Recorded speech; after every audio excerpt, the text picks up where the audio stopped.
ازيكم يا حبايب قلبي، عاملين ايه؟ ماما جابت لي فراخ زي ما انتوا كده شفتوا في اول الفيديو. دلوقتي هنعمل معاكم معمر.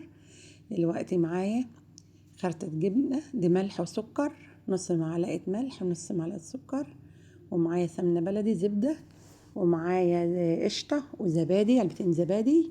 حتى كده الجبنة مع في بعضها في الرز مع السمنة البلدي مع بعض. هندعك كده كويس. هنحط كده ومعايا كده علبتين زبادي. هحط اول علبة اهيت معاكم كده. انا حطيت السمنه واللبن والملح والسكر والقشطه والجبنه وقلبت حلو، وكده الفراخ سلقتها اللي انا وريتها لكم في اول الفيديو.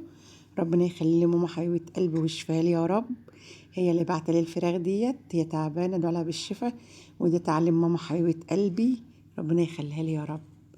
يا حبيب قلبي هنقطع المعمر اهو معاكم وهوريكم الوش بتاع الله الوكيل. كانت فراخ زي العسل، تسلم ايد ماما بصراحة.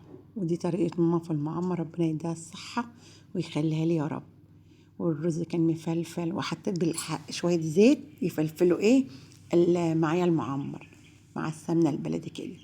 شفتوا بقى الوش، طبقة الوش هوريها لكم اهي، طبقة خطيرة وجميلة، وكان زي العسل ما شاء الله على نفسه وراح. وطعم الفراخ مية مية. حبايب قلبي، نفسي كده اعملوا لايك واشتراك يا حبايب قلبي ودعموني، ربنا يخليكم لي وما تحرمش منه. كانت فراخ زي العسل والله العظيم، كانت زي العسل، والشربتها زي السكر. ما بتاكلش الا بادي بس فراخ ما شاء الله عليها. ربنا يخلي لي ماما حبيبه قلبي ويشفيها لي يا رب وينجيها لي ويخليها. هي عيانه شويه، ادعوا لها بالشفاء يا رب. الله ما شاء الله، كانت جميله والله بصراحه. تسلم ايد ماما، تعلم ماما كل ده ونفسها الحلو وجمالها. ربنا يخليها لي يا رب، حبيبه قلبي الست الغاليه ماما. وهناكل اهو يا حبايب قلبي. تعالوا تفضلوا معانا الاكل، وما تنسوش تعملوا لايك واشتراك.